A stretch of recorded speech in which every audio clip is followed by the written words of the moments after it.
Ertugrul Ghazi کے حوالے سے انفارمیشن لے کر آیا ہوں۔ یہ سیریل وائز میں آپ کو بتانے جا رہا ہوں کہ ایسے حالات میں سلجوکیوں نے ایک بہت بڑی ترکی سلطنت کی بنیاد رکھی جو کہ 11ویں صدی عیسوی میں سامنے آئی۔ یہ سلطنت زیادہ تر خراسان، ایران، عراق، شام اور ایشیا کو پھیلی ہوئی تھی۔ یہ ایشیا تک پھیلی جانے والی سلطنت کا ایک بہت بڑا رول تھا جو کہ عراق کے شہر بغداد میں قرار پائی۔ اسی دوران خراسان اور دوسرے جو شہر کا نام تھا کرمان، شام اور شام کے ملحقہ جو ریاستیں تھیں ان کے ایشیا کے ساتھ کافی حد تک تعاون تھا جو کہ روم تک کئی چھوٹی چھوٹی سلجوکیوں سلطنتیں مروز وجود میں آئیں۔ ناظرین، سلطنتیں ایران اور عراق میں سلجوقی سلطان کے تابع تھیں۔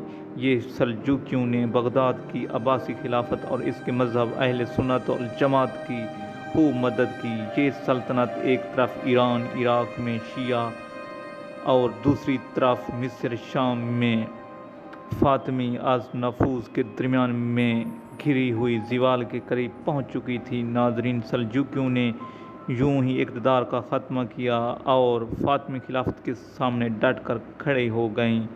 سلجوقی سردار طغرل بیگ نے 1447